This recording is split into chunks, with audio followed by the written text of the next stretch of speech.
이야기를 시작하기 전에 여러분이 세계 어느 곳에서 이 이야기를 보고 계신지 댓글로 남겨주세요.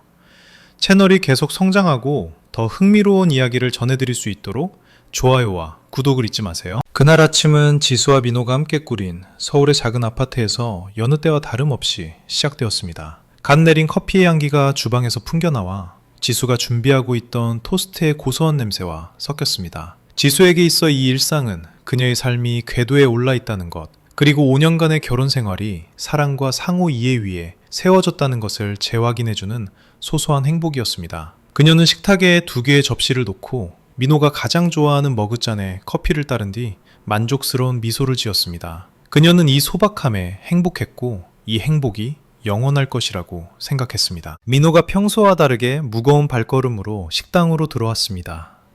보통 아침에는 활기찬 그의 얼굴이 숨길 수 없는 걱정으로 가득 차 있었습니다. 지수는 즉시 그것을 알아차렸습니다.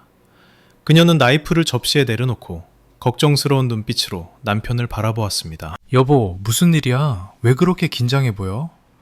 지수가 부드럽게 물었습니다. 민호는 마치 나쁜 소식을 전할 용기를 끌어모으는 듯 깊은 한숨을 내쉬었습니다.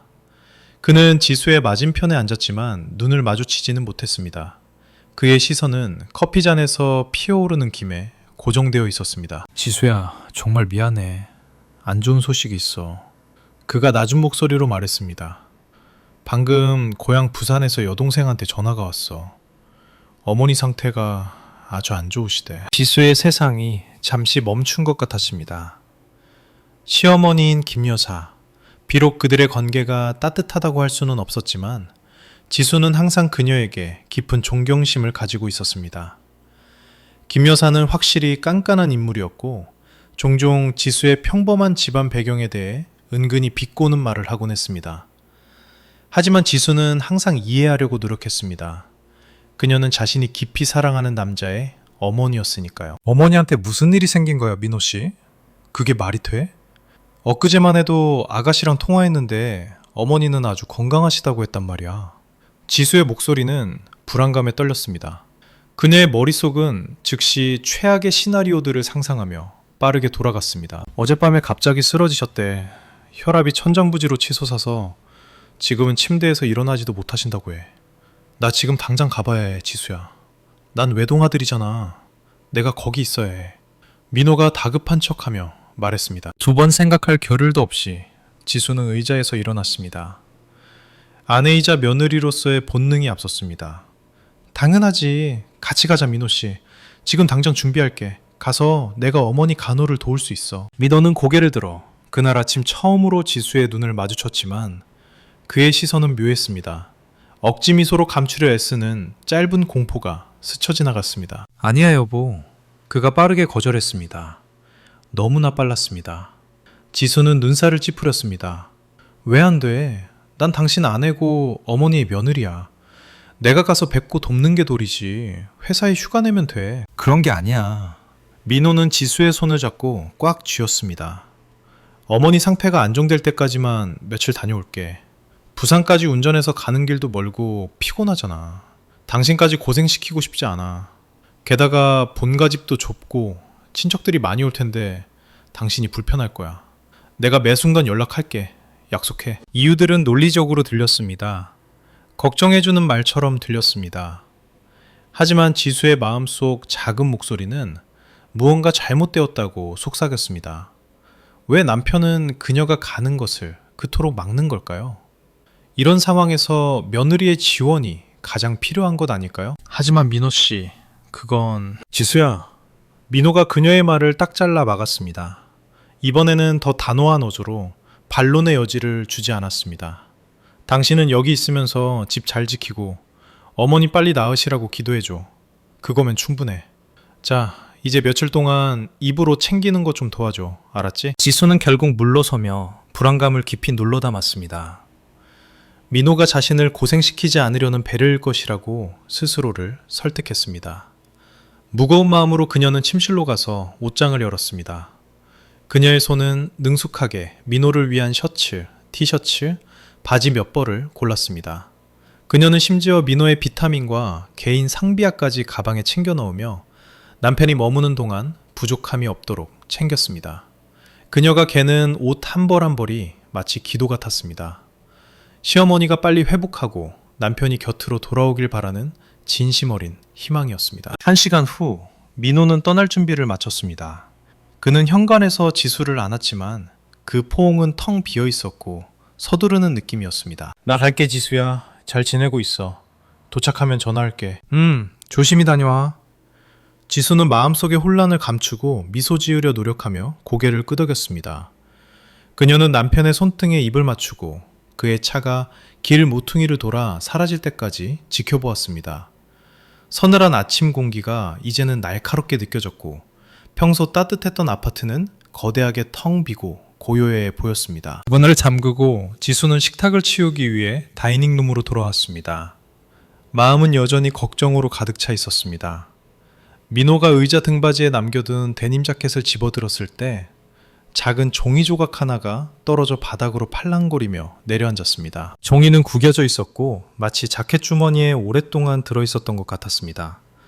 지수는 단순히 영수증이나 메모일 것이라고 생각하며 별 의심 없이 집어들었습니다. 하지만 종이를 펴는 순간 그녀의 눈은 그곳에 적힌 글씨에 고정되었습니다. 그것은 남편의 고향인 부산에서 유명한 고급 호텔 출장 뷔페업체의 로고가 박힌 견적서였습니다. 로고 아래에는 수백 인분의 뷔페와 즉석요리 코너에 대한 상세한 주문 내역이 적혀 있었습니다. 지수의 심장이 빠르게 뛰기 시작했습니다. 그리고 종이 하단에서 민호의 필체를 발견했습니다. 검은 펜으로 적힌 작은 메모였습니다. 민지, 신의, 행사 전날 최종 50%의 잔금 결제 요망. 지수는 마치 외국어를 해독하려는 듯 그 문장을 반복해서 읽었습니다. 민지의 행사 전날. 그건 내일이라는 뜻 아닌가? 시어머니가 위독하여 침대에 누워 계신다는데 왜 신우이의 행사를 위해 고급 뷔페를 주문한 걸까요? 그녀의 이성은 감정과 싸웠습니다. 아마 예전 메모일 거야. 그녀는 생각했습니다. 아니면 그냥 소박한 가족 모임일 수도 있어. 그녀는 타오르기 시작한 마음을 진정시킬 수 있는 핑계를 어떤 이유라도 찾으려 했습니다. 하지만 종이 구석에 인쇄된 날짜가 바로 내일이라는 사실을 무시할 수 없었습니다. 그들은 도대체 무슨 거짓말을 숨기고 있는 걸까요? 민호 없는 첫날은 끝이 없을 것만 같았습니다. 아파트는 갑자기 외로운 감옥처럼 느껴졌습니다. 지수는 일과 청소로 바쁘게 움직이며 육체적 활동으로 뷔페 견적서에 대한 생각을 떨쳐버리려 노력했습니다. 그녀는 그 메모를 서랍 속에 넣어두었습니다. 그것은 마치 언제 터질지 모르는 시한폭탄처럼 느껴졌습니다. 서랍을 볼 때마다 심장이 다시 뛰었습니다. 그녀는 부정적으로 생각하지 말자고, 남편을 믿자고 스스로를 다독였습니다. 오후에 드디어 민호가 약속대로 전화를 했습니다. 지수는 희망을 품고 전화를 받았습니다. 여보, 민호씨, 어머니는 좀 어때? 그녀가 서두 없이 물었습니다. 지수야, 나 방금 도착했어.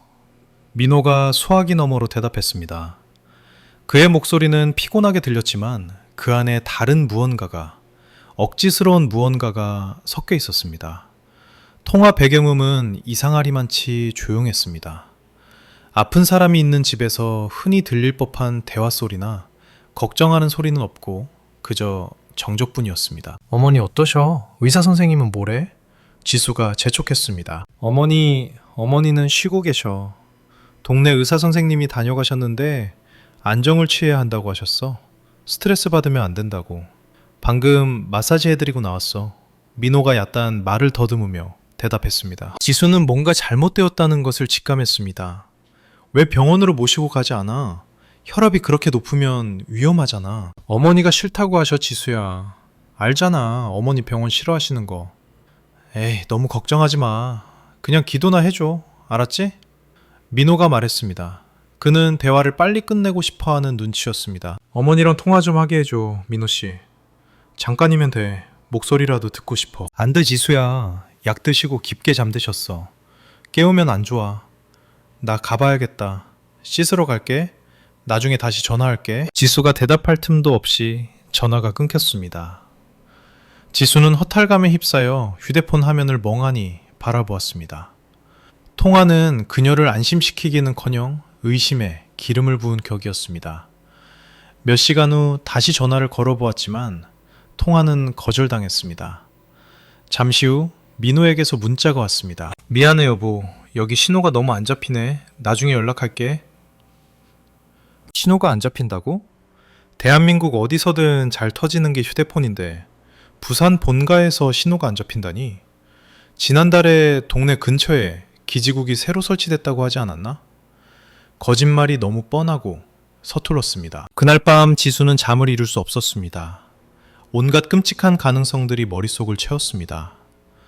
뻔히 보이는 거짓말에 속아 넘어가는 바보가 된 기분이었습니다. 확실히 하기 위해 그녀는 신의 민지와 사촌들 몇 명에게 전화를 걸어보았습니다. 결과는 마찬가지였습니다. 아무도 받지 않았습니다. 마치 모두가 그녀를 진실로부터 격리시키기로 공모한 것 같았습니다. 다음 날, 불안은 집착으로 변했습니다. 지수는 가만히 앉아 있을 수 없다는 것을 알았습니다. 증거가 필요했습니다. 확실한 무언가가 필요했습니다. 그녀는 노트북을 열고 소셜미디어를 뒤지기 시작했습니다. 상상도 못했던 절박한 행동이었습니다. 신의 민지의 계정부터 시작했습니다. 비공개 계정이었습니다. 그녀는 먼 친척들의 계정으로 넘어가 끝없이 피드를 내리며 아주 사소한 단서라도 찾으려 했습니다. 거의 1시간 동안 헛수고를 하고 포기하려던 참이었습니다. 어쩌면 정말 과대망상일지도 모른다고 남편을 의심하는 자신이 잘못된 것이라고 생각하려던 찰나 한 이름이 눈에 들어왔습니다. 다른 도시에 사는 민호의 먼 사촌동생이었습니다. 지수는 이 사촌이 소셜미디어 중독이라는 것을 기억해냈습니다. 약간 떨리는 손으로 사촌의 프로필을 열었습니다. 심장이 덜컥 내려앉았습니다. 불과 30분 전에 올라온 가장 최근 게시물은 사진이었습니다. 아픈 사람이나 슬픈 분위기의 사진이 아니었습니다. 그것은 거대하고 아름다운 흰 장미와 백합 꽃다발 사진이었습니다. 꽃다발은 새 튄 식탁보가 깔린 테이블 위에 놓여 있었고 배경으로는 호화로운 결혼식장의 장식이 보였습니다. 지수는 숨을 죽이고 캡션을 읽었습니다. 적혀있는 글자들이 그녀의 뺨을 때리는 것 같았습니다. 새로운 인생을 시작하는 민지와 진우 형부, 진심으로 축하해. 행복하고 축복받는 가정이 되길. 참석 못해서 미안하지만 내 마음은 거기 있어, 민지야. 또 그 이름, 민지. 그녀의 직감이 맞았습니다. 뷔페 견적서는 옛날 것이 아니었습니다. 오늘은 신의 민지의 결혼식 날이었습니다. 그들이 그녀에게 숨긴 호화로운 결혼식 말입니다. 그럼 시어머니가 위독하다는 소식은? 지수는 구역질이 올라오는 것을 느꼈습니다. 모두 거짓말이었습니다. 시어머니의 평안, 남편의 걱정, 그 모든 것이 그녀를 밀어내기 위해 치밀하게 계획된 연극이었습니다. 분노, 고통, 그리고 굴욕감이 가슴속에서 소용돌이쳤습니다. 그녀는 울지 않았습니다.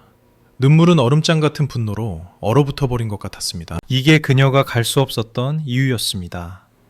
이것이 모두가 침묵한 이유였습니다. 그들은 그녀가 그곳에 있는 것을 원하지 않았습니다. 그녀를 가족의 기쁜 날에 함께할 자격이 없는 사람으로 취급한 것입니다. 분노로 떨리는 손가락으로 지수는 견적서에 있던 웨딩 플래닝 업체의 이름을 인스타그램 검색창에 입력했습니다.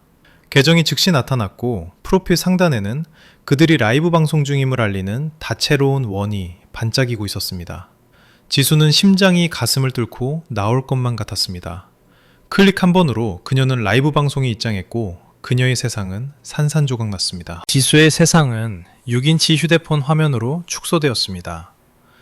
심장이 너무 세게 뛰어 목구멍에서 느껴질 정도였고 숨을 쉬기가 힘들었습니다.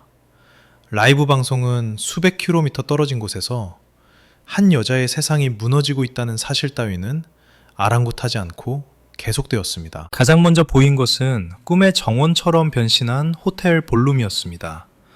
수천 송이의 흰 장미, 백합, 난초가 반짝이는 크리스털 샹들리에 아래 걸려 있었습니다. 비단 식탁보가 깔린 원형 테이블들은 완벽하게 세팅되어 있었고 최고급 드레스와 정장을 입은 하객들이 둘러앉아 있었습니다. 부드러운 오케스트라 연주가 방 안을 가득 채우며 지수의 심장을 찌르는 듯한 럭셔리한 분위기를 자아냈습니다. 이것은 단순한 가족 행사가 아니었습니다. 부의 과시였습니다. 카메라는 인파를 훑고 지나가다 마침내 화려한 제단 앞에 신랑 신부에게 멈췄습니다. 그곳에 신의 민지가 있었습니다. 마치 동화 속 공주처럼 보였습니다. 그녀의 드레스는 빛을 반사하는 수천 개의 크리스털로 덮여 있었고 그녀의 미소는 넓고 행복했습니다. 그 옆에 신랑 진우는 잘생기고 우아해 보였습니다. 그들은 웃으며 하객들을 맞이하고 사진을 찍었습니다. 슬픔의 흔적이라곤 찾아볼 수 없었습니다. 그때 지수의 눈은 남편을 그리고 병석에 누워 위독하다던 시어머니를 찾았습니다. 그들을 찾는 데는 오래 걸리지 않았습니다. 카메라가 제단 근처에 서 있는 혼주석을 비췄고 그곳에 그녀가 있었습니다. 김 여사.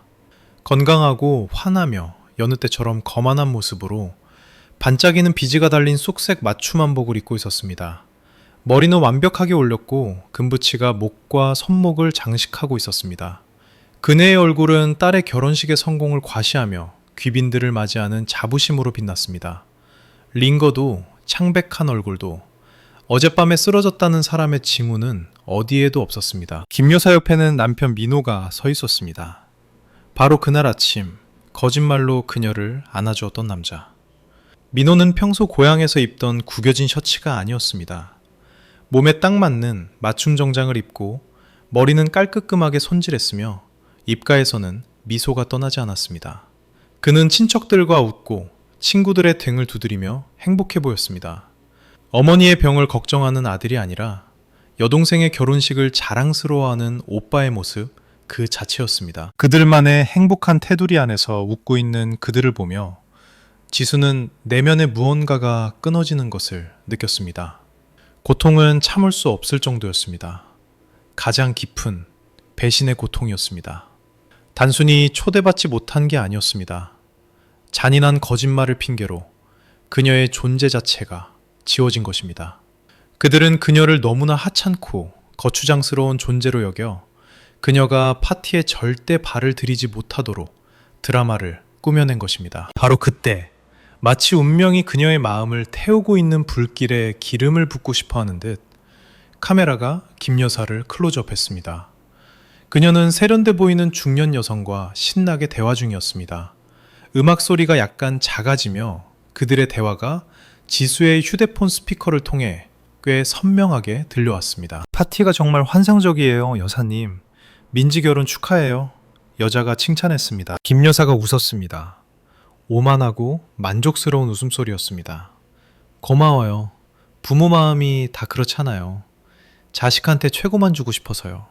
모든 게 완벽해야죠. 그럼요. 그런데 민호 천은 어디 갔어요?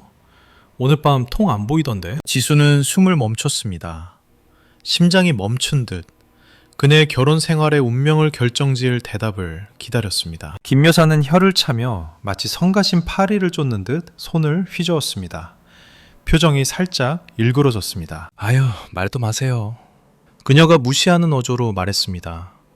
민호 처가 안 와서 천만다행이지. 그 촌스러운 꼴을 하고 왔으면 어쩔 뻔했어. 아주 망신살이 뻗칠 뻔했지. 사람들이 우리가 아무나 며느리로 들였다고 생각할 거 아니에요.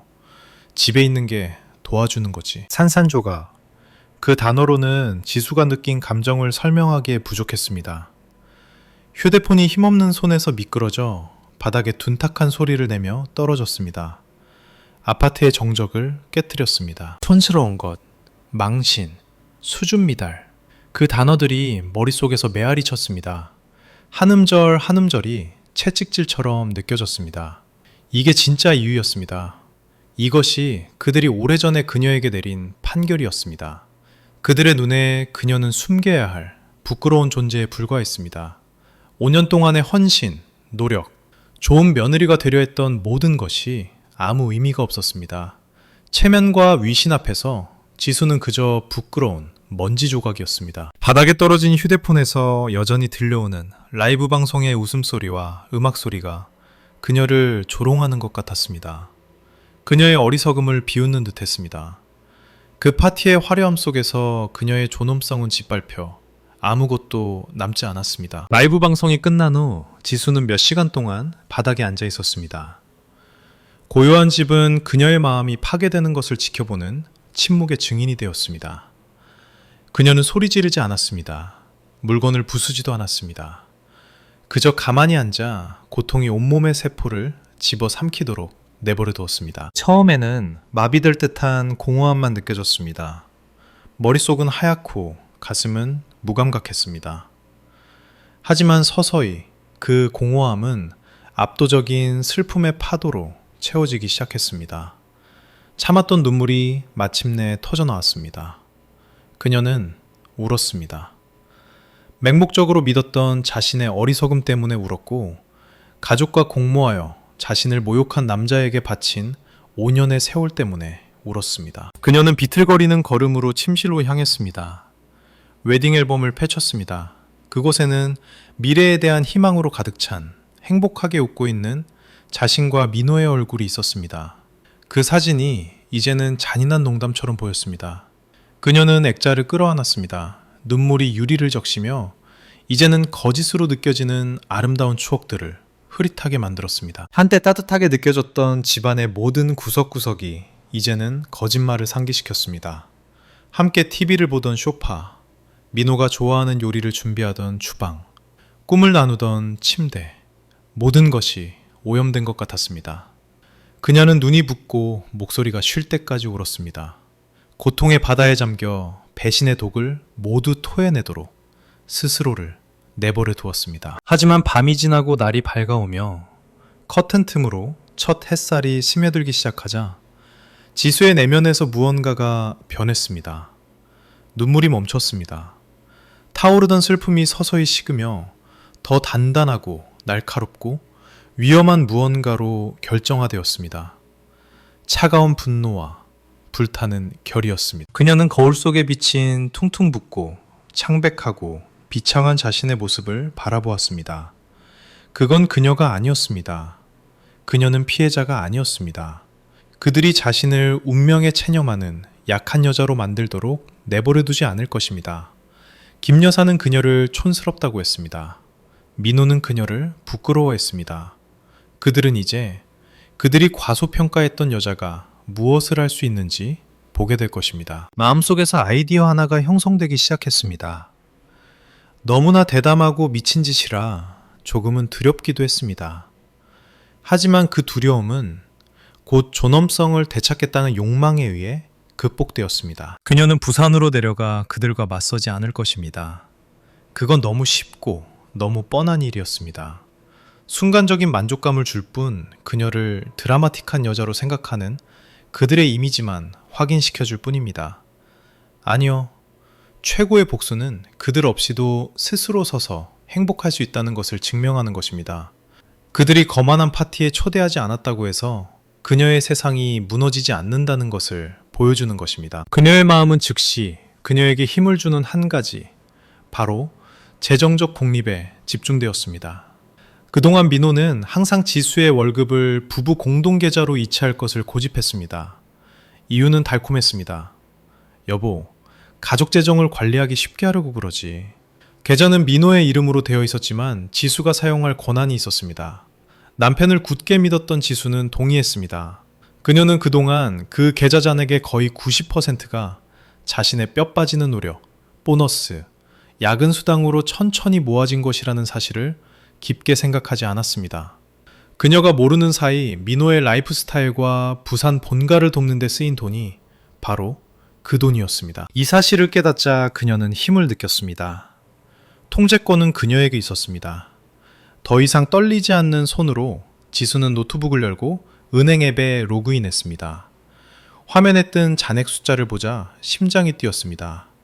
수년 동안 흘린 땀의 결실인 거액이었습니다. 망설임 없이 그녀는 행동을 개시했습니다.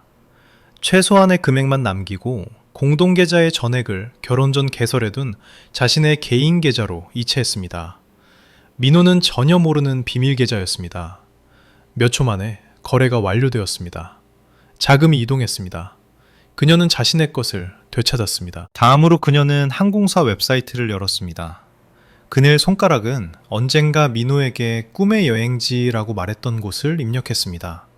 민호가 너무 비싸고 불필요하다며 비웃었던 그곳, 이탈리아 로마. 그녀는 당장 오늘 밤 출발하는 항공편을 찾았습니다. 가격은 상관없었습니다. 그녀는 편도 티켓을 예매했습니다. 편도 티켓. 돌아올 계획이 없다는 무언의 선언이었습니다. 예약 확인 이메일이 수신함에 도착하자 지수는 압도적인 해방감을 느꼈습니다. 어깨를 짓누르던 짐이 사라진 것 같았습니다. 노트북을 끄기 전 그녀는 마지막으로 한 가지 일을 했습니다. 가장 친한 친구인 지은에게 문자를 보냈습니다. 지은아, 아파트 열쇠 현관 앞 화분 밑에 뒀어. 나 당분간 떠나 있어야 해. 남편이 찾으면 내가 잃어버린 존엄성을 찾으러 갔다고 전해줘. 메시지가 전송되었습니다. 그녀는 노트북을 덮었습니다. 계획은 실행되었습니다. 눈물은 말랐고 새로운 시작에 대한 약속으로 가득 찬 희미한 미소가 그 자리를 대신했습니다. 지수는 산산조각난 마음에서 태어난 차가운 침착함과 냉철함으로 움직였습니다. 더 이상의 망설임은 없었습니다. 그녀는 큰 옷장을 열었습니다. 내용물의 대부분은 민호와 그의 가족이 기대했던 여성의 모습을 반영하는 것들이었습니다. 수수한 옷들, 무채색의 얌전한 블라우스, 며느리는 청바지를 입으면 안 된다는 시어머니의 말 때문에 샀던 긴 치마들. 그녀는 마치 남의 옷장을 보듯 무심하게 그것들을 바라보았습니다. 그녀의 손은 그 모든 것을 지나쳐 옷장 깊숙한 곳, 그녀의 진짜 정체성을 숨겨둔 곳으로 향했습니다. 그녀의 돈으로 샀지만 거의 입지 못했던 드레스 몇 벌, 몸에 딱 맞는 청바지, 그리고 숨겨두었던 세련된 블라우스들. 이것이 그녀가 가져갈 것들이었습니다. 그녀는 단순히 짐을 싸는 것이 아니었습니다. 그녀의 인생을 큐레이팅하고 있었습니다. 그녀는 대학 졸업장, 출생증명서, 기타 중요한 서류들을 챙겨 방수 파일에 넣었습니다. 업무와 독립을 위한 노트북도 챙겼습니다. 그리고 침대 협탁에서 작은 액자를 집어들었습니다. 돌아가신 부모님과 함께 웃고 있는 사진이었습니다. 그것이 그녀의 진정한 힘의 원천이었습니다. 그때 그녀의 눈이 화장대 위에 보석함에 머물렀습니다. 안에는 결혼 초기에 민호가 선물한 금목걸이와 팔찌 몇 개가 있었습니다. 한때는 사랑의 징표라고 생각했습니다.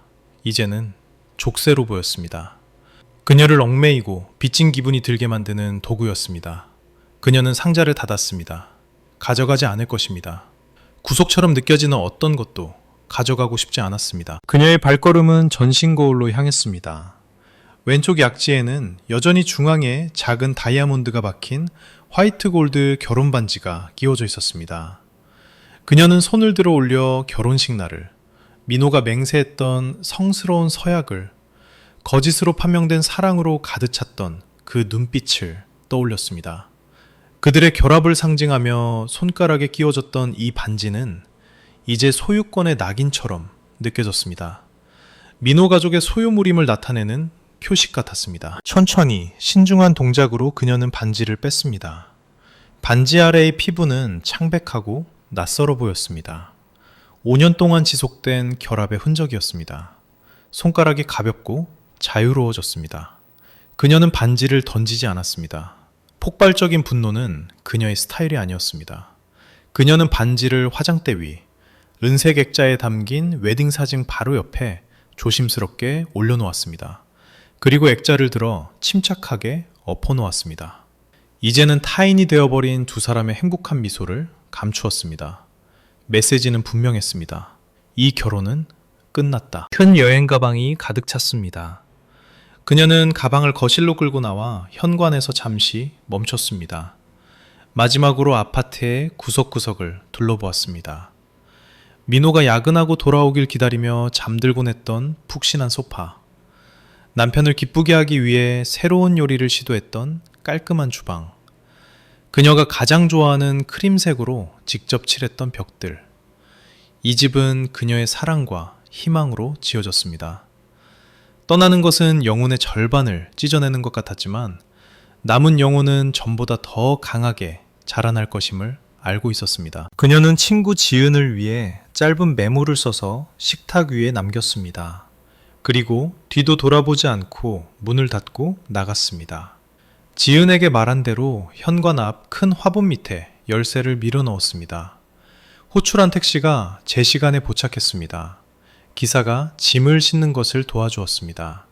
공항으로 가는 동안 지수는 침묵을 지키며 창밖을 응시했습니다. 깜빡이는 도시의 불빛들이 작별 인사를 하는 것 같았습니다. 마음은 더 이상 분노나 슬픔이 아닌 짜릿한 기대감으로 가득 찼습니다. 감옥에서 성공적으로 탈출해 본 적 없는 새로운 세상으로 달려가는 도망자가 된 기분이었습니다. 물론 외로움과 불확실성에 대한 두려움도 있었지만 그 두려움은 무시당하고 굴욕당하는 고통보다는 훨씬 나았습니다. 인천국제공항은 지수의 마음속 고요함과는 대조적인 북적임으로 그녀를 맞이했습니다. 사람들은 비행기를 타기 위해 서둘렀고 가족들은 작별과 재회의 포옹을 나누었습니다. 지수는 인파 속을 홀로 걸었지만 외롭지 않았습니다. 오로지 자신만을 생각할 수 있어 오랜만에 온전함을 느꼈습니다. 체크인과 보안 검색 과정은 순조로웠습니다. 각 단계가 과거로부터 점점 더 멀어지는 의식처럼 느껴졌습니다. 출국 심사관이 여권에 도장을 찍어주었을 때 그녀는 새로운 인생을 시작할 공식적인 허가증을 받은 기분이었습니다. 그녀는 탑승구 대기실에서 거대한 비행기들이 뜨고 내리는 것을 지켜보았습니다. 로마행 비행기 탑승이 시작되자 지수는 일어나 게이트를 향해 당당하게 걸어갔습니다. 기내에서 그녀는 창가 자리에 앉았습니다. 가방을 놓고 자리에 앉아 안전벨트를 맸습니다.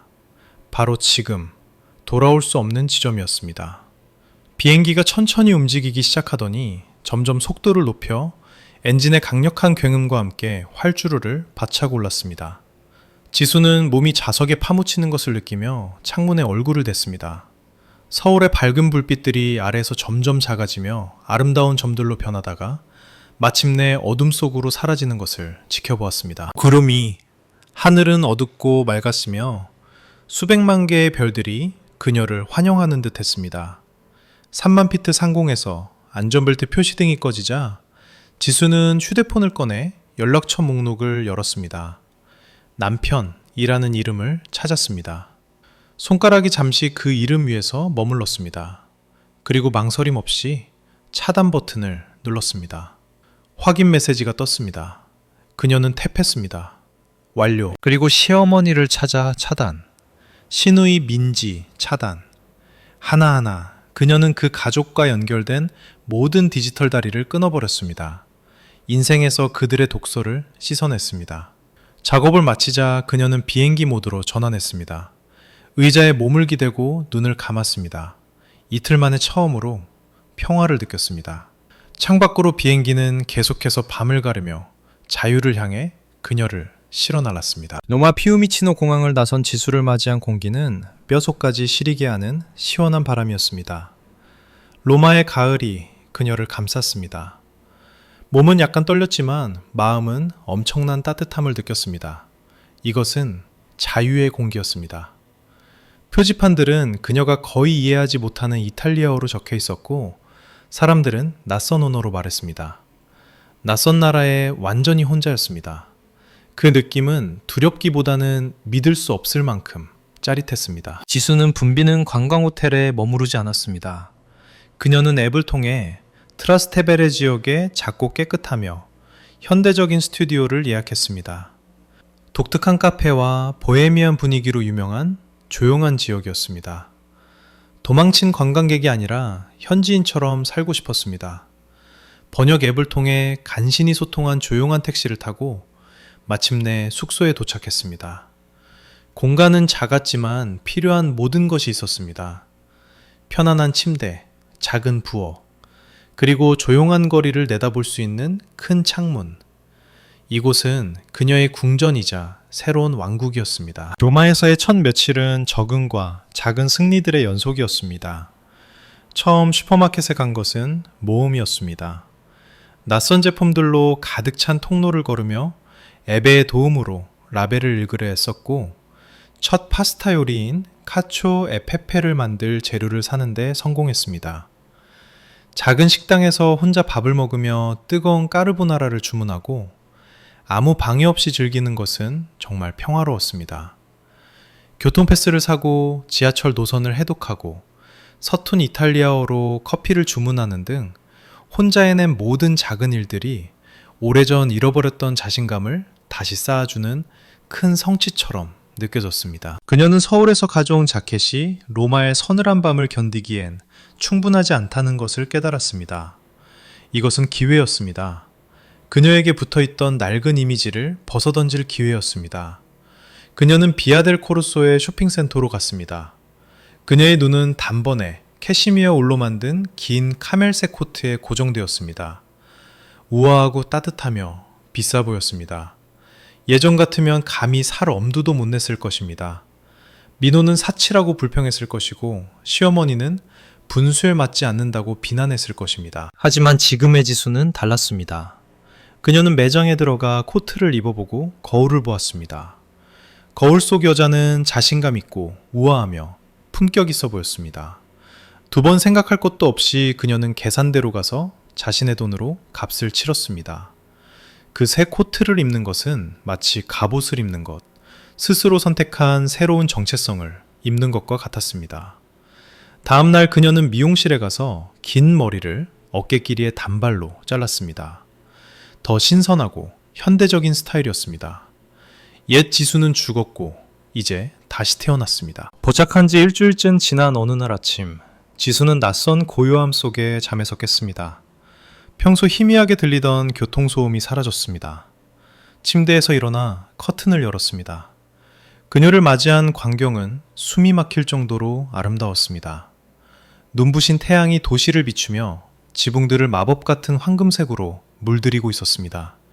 거리는 황토색과 붉은색 낙엽으로 장식되어 있었습니다. 그 아름다움은 비현실적이고 마법 같았습니다. 이 황금빛 가을은 상징이었습니다. 깨끗한 백지, 이야기를 다시 쓸 기회였습니다. 참을 수가 없었습니다. 핫초코를 한 잔 타 마신 뒤 새 코트와 부츠를 신고 스카프를 둘렀습니다. 거리로 나가 얼굴에 닿는 부드러운 가을바람을 느꼈습니다. 숙소 근처의 작은 공원은 가을 낙원으로 변해 있었습니다.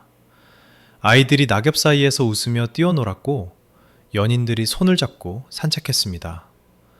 지수는 혼자 걸었지만 부러움을 느끼지 않았습니다.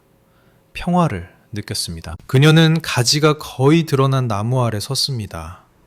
너무나 행복하고 자유롭고 살아있음을 느꼈습니다. 정말 오랜만에 느끼는 감정이었습니다. 이 순간을 포착하고 싶었습니다. 남을 위해서가 아니라 세상의 차가움 속에서도 행복을 찾을 수 있다는 것을 스스로에게 상기시키기 위해서였습니다. 그녀는 풍경 사진을 찍고 있는 한 관광객을 보고 정중하게 부탁했습니다. 사진 한 장만 찍어주실 수 있나요?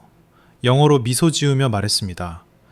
그녀는 완벽한 가을 배경을 뒤로하고 공원 한가운데 섰습니다. 슬프거나 우울한 표정은 짓지 않았습니다. 그녀는 지금까지 지어 보인 것 중 가장 진실한 미소를 지었습니다. 가벼워진 마음에서 우러나온 승리와 자유, 그리고 희망의 미소였습니다. 따뜻한 숙소로 돌아와 휴대폰 화면 속 사진을 바라보았습니다. 사진 속 여자는 며칠 전 아파트 바닥에서 울고 있던 여자와는 너무나 달라 보였습니다. 사진 속 여자는 강했습니다. 행복했습니다. 충동을 느꼈습니다. 그녀는 항상 비공개로 해두었던 인스타그램 계정을 열었습니다. 설정을 전체 공개로 바꾸고 가을 풍경 속에서 환하게 빛나는 자신의 사진을 올렸습니다. 캡션을 잠시 고민했습니다. 원망이나 분노의 말은 필요 없었습니다.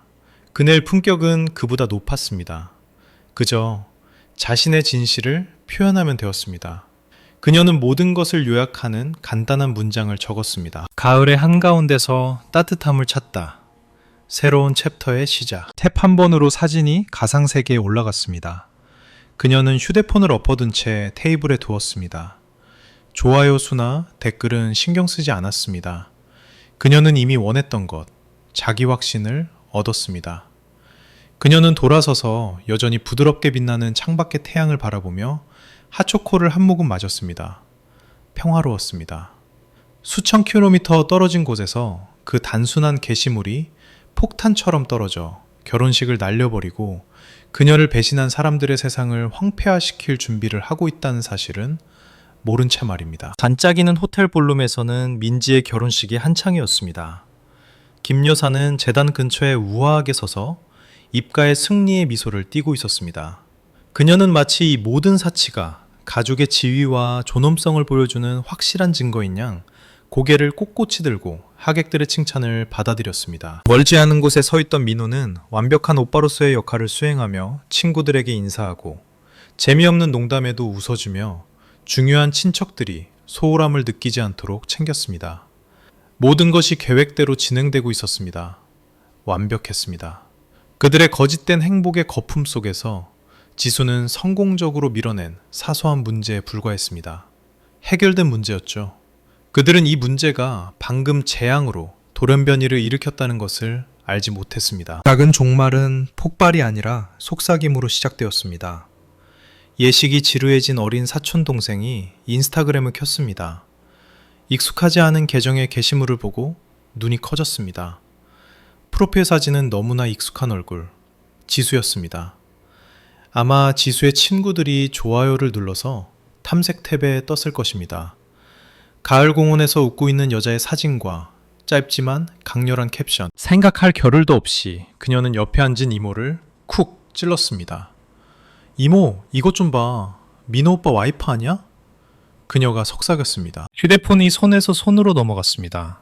이모의 눈이 커졌고 그녀는 재빨리 같은 테이블의 다른 친척에게 보여주었습니다.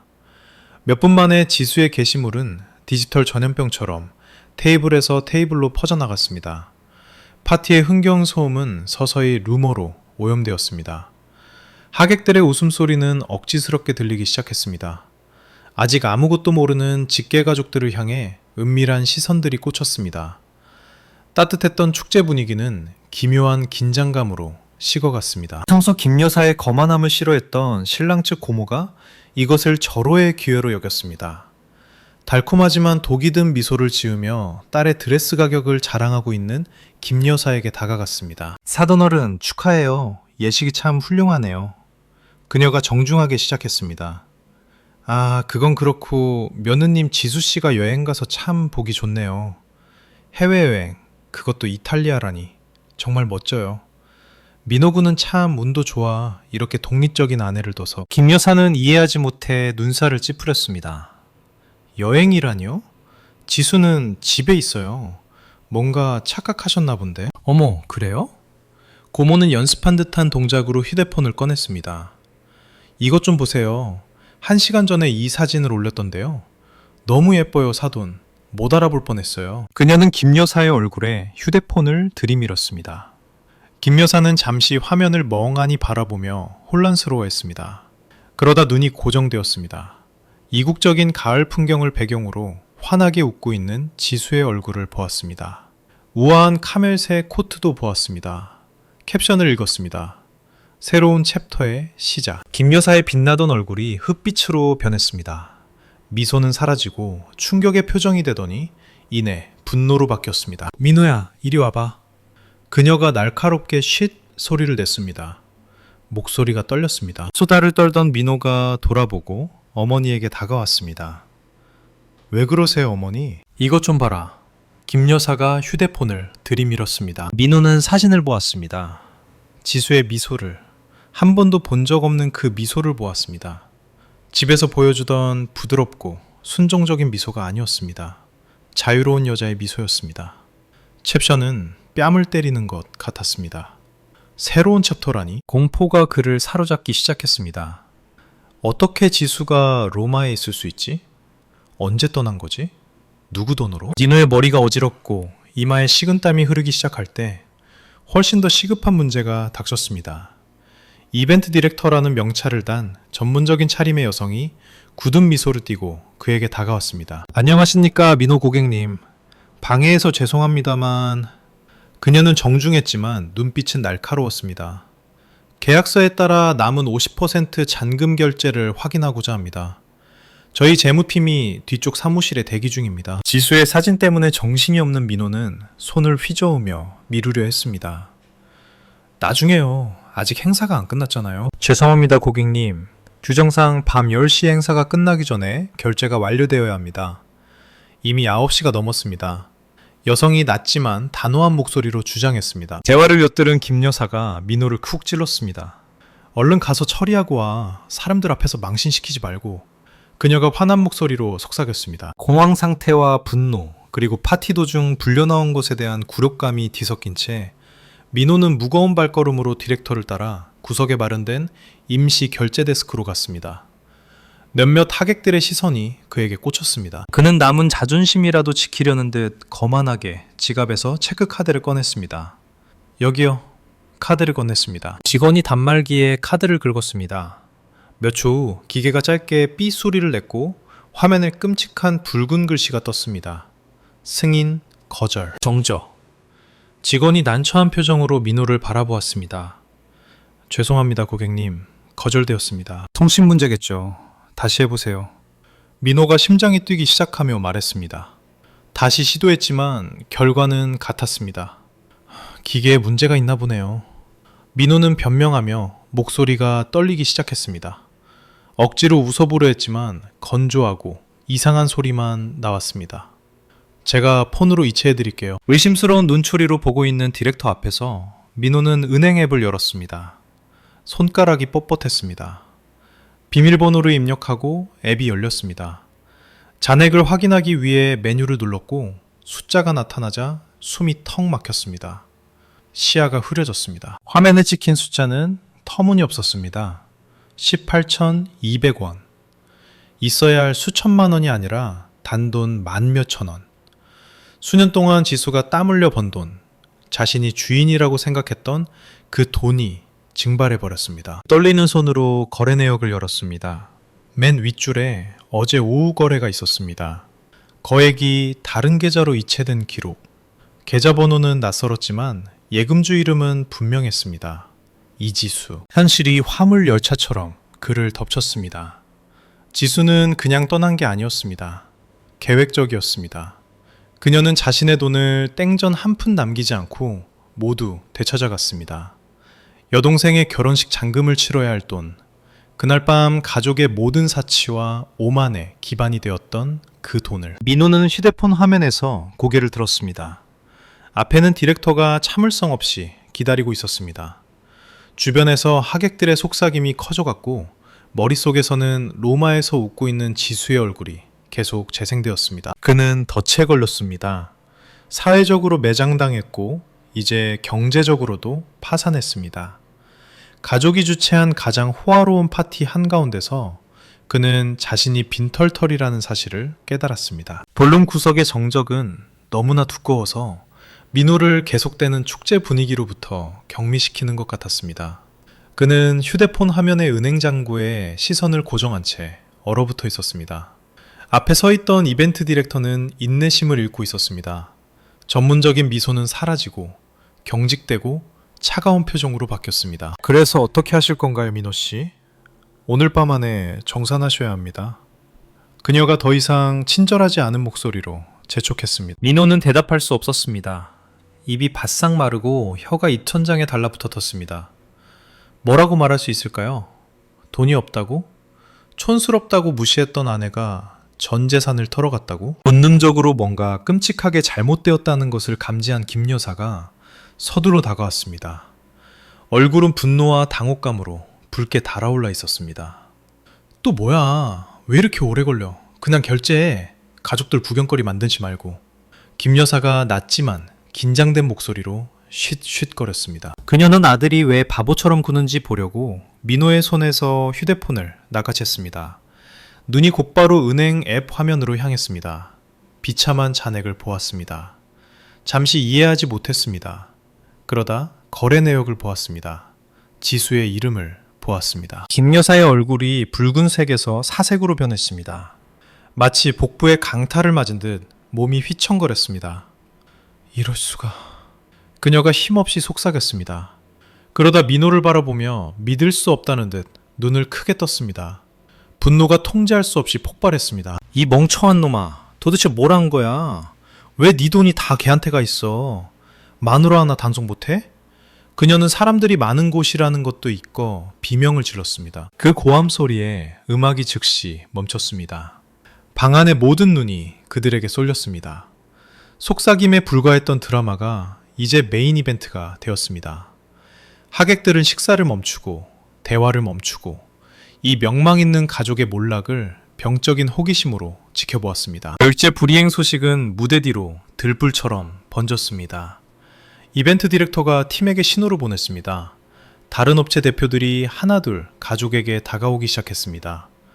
덩치 큰 출장 뷔페 사장, 엄한 표정의 장식업체 매니저, 음향 감독까지 민호 가족을 먹잇감을 쫓는 늑대떼처럼 반원형으로 둘러쌌습니다. 화려했던 파티는 공개 재판장이 되었습니다. 실례합니다, 김 여사님, 민호 씨. 저희도 잔금을 받아야겠는데요. 직원들 일당 줘야 합니다. 뷔페 사장이 위협적인 어조로 말했습니다. 맞습니다. 이 수입 꽃값 말로 때울 수 있는 거 아닙니다. 장식업체의 사장이 덧붙였습니다. 가족은 완전히 코너에 몰렸습니다. 지금까지 침묵하던 민호의 아버지가 중재에 나섰습니다. 여러분, 진정하세요. 당연히 갚을 겁니다. 시간만 조금 주시면. 계약서엔 오늘 밤이라고 돼 있습니다. 뷔페 사장이 냉소적으로 말을 잘랐습니다. 지불 안 하시면 지금 당장 서비스 중단합니다. 디저트도 없고 커피도 없습니다.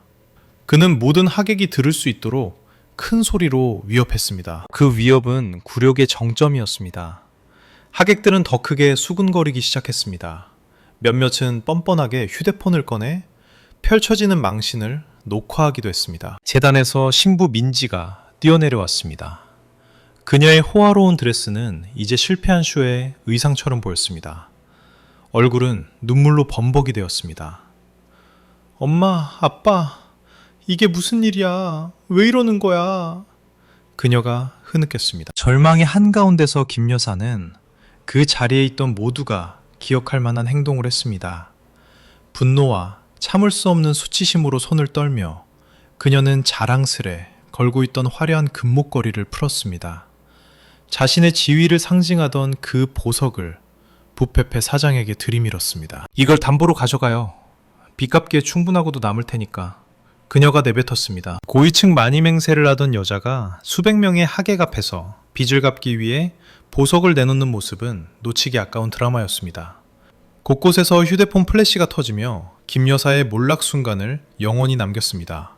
수년 동안 쌓아 올리고 지켜온 그녀의 존엄성이 순식간에 산산조각 났습니다. 파티는 혼란 속에 끝났습니다. 하객들은 동정심 때문이 아니라 이 밤에 가장 맛있는 뉴스를 가장 먼저 퍼뜨리기 위해 서둘러 자리를 떴습니다. 그들은 배를 채우고 한 달치 가십거리를 안고 떠났습니다. 1시간 후 한때 빛나던 볼룸은 텅 비었습니다. 민호 가족인 김 여사, 아버지 민지만이 실패의 기념비처럼 보이는 호화로운 장식들 사이에 서 있었습니다. 무표정한 채권자들에게 둘러싸인 채였습니다. 불편한 침묵은 결국 민호를 향한 김 여사의 분노 폭발로 깨졌습니다. 이게 다 너 때문이야. 네가 고른 그 촌년 때문이라고. 내가 처음부터 결혼하지 말라고 했잖아. 이게 무슨 꼴이니? 지수 잘못 아니에요, 어머니. 민호가 절망에 잠긴 쉰 목소리로 마침내 대꾸했습니다. 우리 잘못이에요. 어머니가 항상 지수 무시했잖아요. 제가 비겁해서 지수 편 못 들어준 탓이고요. 우리가 지수를 밀어낸 거예요. 어디서 감히 엄마를 탓해. 수치심을 침묵으로 견디던 민호의 아버지가 천둥 같은 목소리로 소리쳤습니다. 모두가 놀랐습니다. 그만해. 너희 둘 다 똑같아. 당신의 그 오만함이랑 민호 너의 멍청함이 우리 집안 이름을 먹칠한 거야. 이제 이 빚을 어떻게 갚을지나 생각해. 사회적 성취의 정점이 되도록 설계되었던 결혼식은 그들 평판의 묘비가 되었습니다. 그들은 재정적으로 파산했을 뿐만 아니라 사회적으로도 파산했습니다. 빚에 둘러싸여 수치심에 갇힌 채 그렇게 자랑하던 가족은 서로를 비난하며 내부에서부터 금이 가기 시작했습니다. 부산에서 서울로 돌아오는 길은 민호에게 교수대로 가는 길과 같았습니다. 차는 밤을 뚫고 달렸지만 그의 마음은 도로 위에 있지 않았습니다. 가족의 수치가 기념비처럼 남은 호텔 볼룸에, 하객들의 냉소적인 시선에, 그리고 운전 내내 확인한 영원에 가까운 은행 잔고에 갇혀 있었습니다. 그는 끈질기게 지수에게 연락을 시도했습니다. 자신의 폰, 아버지의 폰, 심지어 휴게소에 들러 폰을 빌려서도 해봤습니다. 결과는 항상 같았습니다. 연결되지 않음, 메시지 전송 실패. 지수는 난공불락의 디지털 요새를 지었습니다. 허공에 대고 소리치는 것 같았고 절망감이 그를 질식시켰습니다. 태백역 차가 마침내 서울 아파트 단지에 들어섰을 때 작고 비이성적인 희망이 머릿속에서 반짝였습니다. 어쩌면 다 악몽일지도 모른다. 문을 열면 지수가 소파에서 자고 있을지도 모른다. 모든 것에 논리적인 설명이 있을 거야. 그 희망은 문턱을 넘는 순간 산산조각 났습니다. 아파트는 달랐었습니다. 단순히 조용한 게 아니라 텅 비고 공허했습니다. 집안 공기는 차갑고 퀴퀴했습니다. 평소처럼 따뜻하고 음식 냄새나 지수가 좋아하는 방향제 향기가 나지 않았습니다. 현관에 가지런히 놓여있던 지수의 슬리퍼가 없었습니다. 식탁 위에 있던 출근 가방도 없었습니다. 그녀 삶에 흔적이 없었습니다. 아파트는 이제 집이 아니라 가구가 있는 건물일 뿐이었습니다. 무거운 발걸음으로 민호는 쓰라린 기억의 박물관을 투어하듯 방들을 둘러보았습니다. 반짝이는 주방은 살균된 듯 했습니다. 지수가 냉장고 문에 붙여놓곤 했던 쪽지들도 없었습니다. 거실은 너무나 정돈되어 있었습니다. 소파 쿠션은 며칠 동안 아무도 건드리지 않은 듯 딱딱하게 놓여 있었습니다. 침실로 계단을 올라갈 때 심장이 더 빨리 뛰었습니다. 침실 문이 열려 있었습니다. 안에서 본 광경은 모든 두려움에 대한 최종 확인이었습니다. 옷장이 약간 열려 있었고 지수의 칸이 완전히 비어 있는 것을 분명히 볼 수 있었습니다. 빈 옷걸이들만 남아 있었습니다. 그의 칸은 그대로였지만 이제는 낯설고 외로워 보였습니다. 시선이 화장대를 향했고 그곳에서 그것을 보았습니다. 남은 마음마저 파괴하는 이미지. 차가운 나무 표면 위에 놓인 화이트 골드 결혼 반지. 그 옆에는 엎어놓은 은색 웨딩 사진 액자. 민호는 목류병자처럼 다가갔습니다. 떨리는 손으로 반지를 집어들었습니다. 차갑고 죽어 있었습니다. 한때 그것을 감싸던 지수 손가락의 온기는 더 이상 없었습니다. 망설이는 동작으로 사진 액자를 뒤집었습니다. 사진 속 지수가 진심과 사랑을 담아 미소 지으며 그를 바라보고 있었습니다.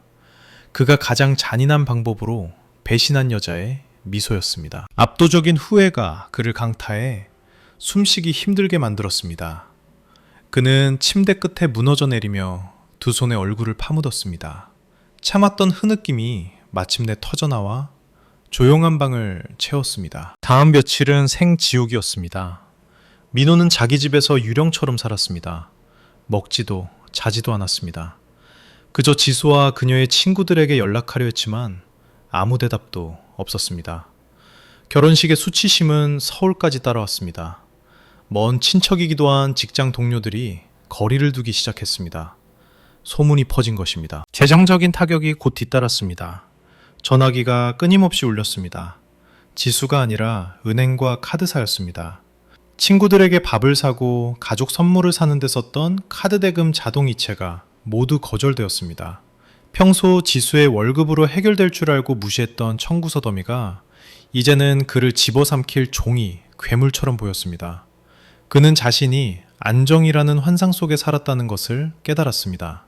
지수는 단순한 아내가 아니었습니다. 그의 모든 라이프 스타일을 지탱하던 재정적 척추였습니다.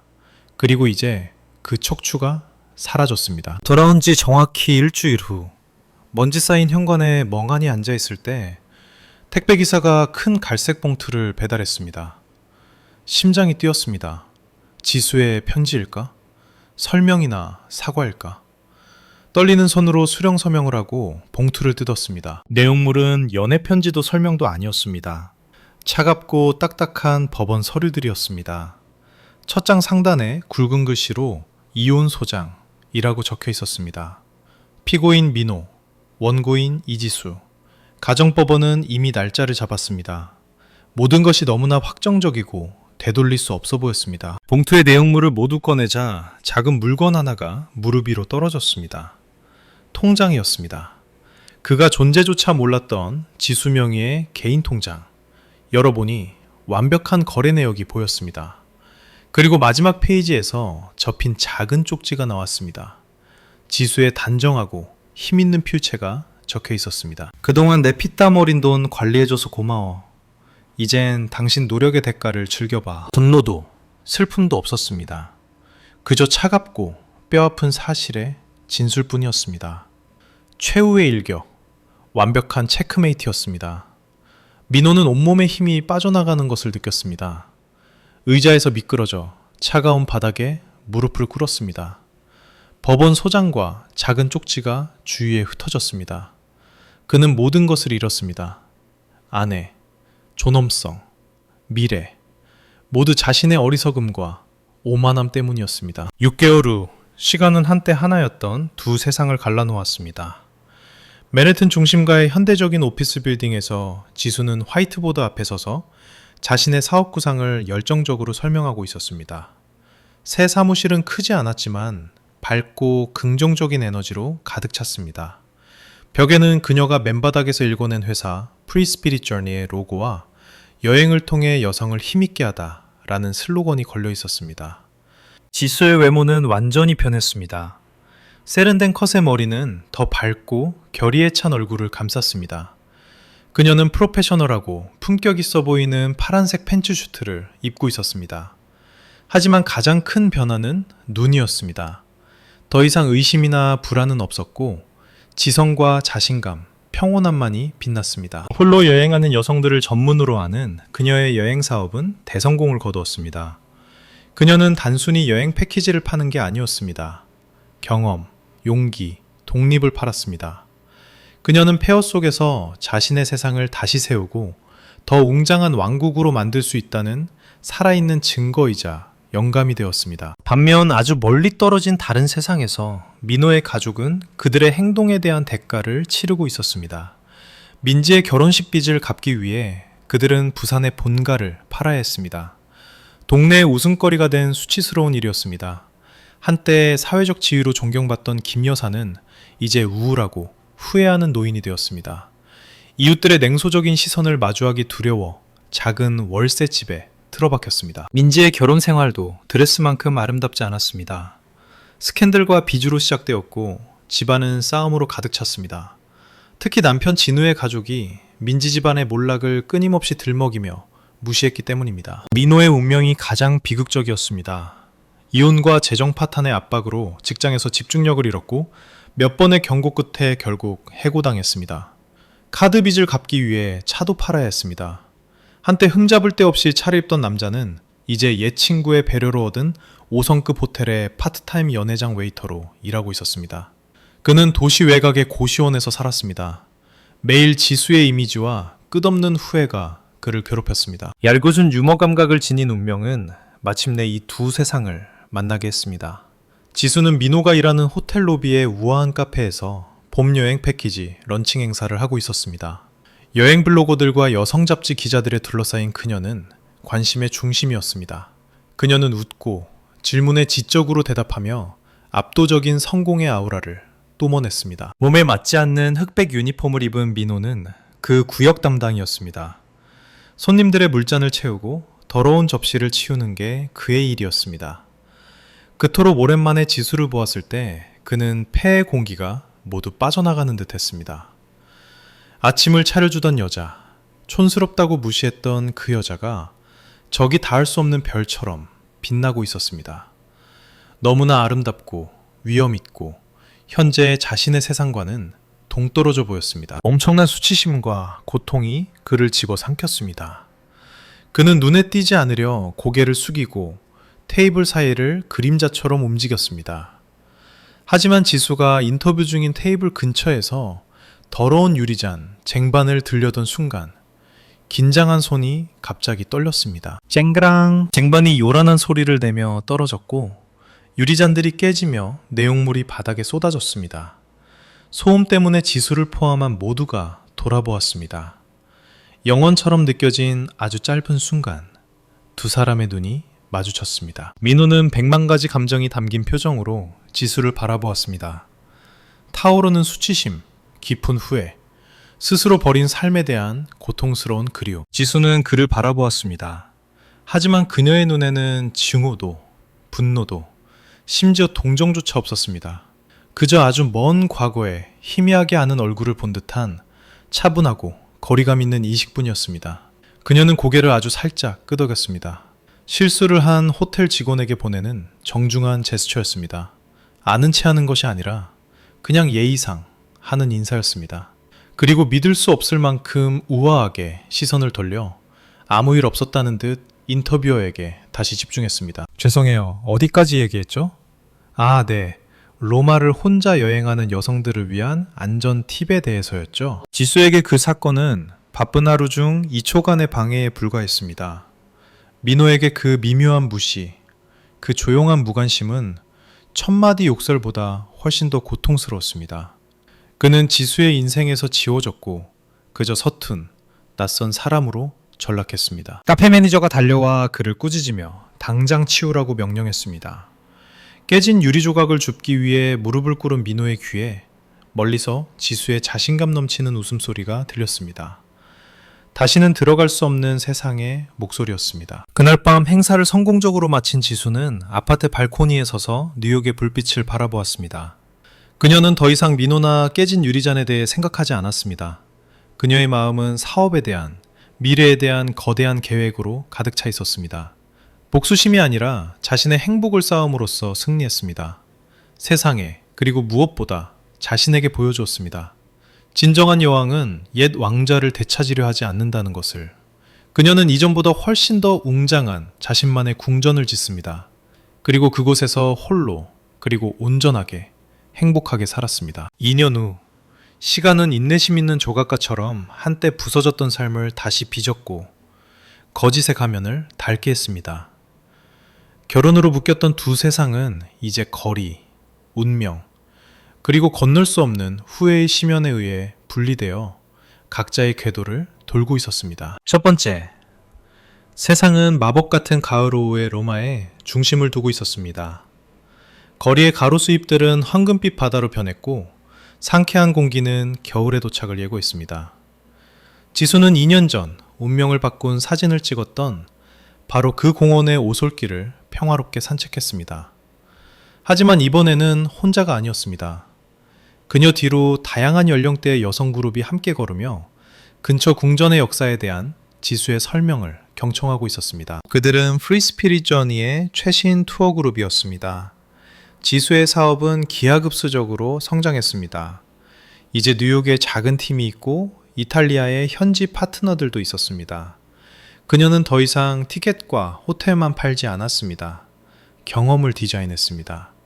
그녀가 제공하는 여행은 새로운 방향을 찾는 영혼들, 건설적인 탈출을 원하는 이들을 위한 순례였습니다. 고객들은 이혼 직후이거나 회사 생활에 지쳤거나 단순히 자신과 다시 연결될 시간이 필요한 여성들이었습니다. 지수는 단순한 가이드, 그 이상이었습니다. 멘토이자 여행의 동반자였습니다. 그날 오후 투어가 끝날 무렵 그룹의 젊은 여성인 사라가 지수에게 다가왔습니다. 눈이 조금 슬퍼 보였습니다. 지수씨, 그녀가 조용히 불렀습니다. 여기서 이렇게 열정적이고 행복해 보이는 당신을 보니 정말 놀라워요. 전 절 비참하게 만드는 직장을 그만두고 왔어요. 길을 잃은 기분이에요. 지수는 멈춰서서 따뜻하고 공감 어린 미소로 사라를 바라보았습니다. 젊은 여성의 눈에서 과거 자신의 모습을 보았습니다. 2년 전 지수가 차분한 목소리로 말했습니다. 저도 이 공원에 처음 왔었어요. 가을이었죠. 휴가가 아니라 도망쳐서 혼자 왔었어요. 저도 길을 잃은 기분이었어요. 아니, 그보다 더 하찮은 존재가 된 기분이었죠. 사라는 놀란 듯 쳐다보았습니다. 정말요? 정말이에요. 지수가 계속했습니다. 하지만 깨달았어요. 길을 잃는 게 끝은 아니라는 걸요. 가끔은 길을 잃어야 진짜 내 길, 훨씬 더 아름다운 길을 찾을 수 있어요. 이 여행을 도피라고 생각하지 마세요, 사라. 새로운 길로의 첫걸음이라고 생각해요. 직접 겪은 사람의 진심이 담긴 그 말은 사라에게 힘을 주는 것 같았습니다. 그녀는 이번에는 더 진심으로 미소 지었습니다. 고마워요, 지수씨. 사라의 표정이 변하는 것을 보는 것은 지수에게 돈으로 살 수 없는 행복을 주었습니다. 이것이 그녀의 새로운 삶의 목적이었습니다.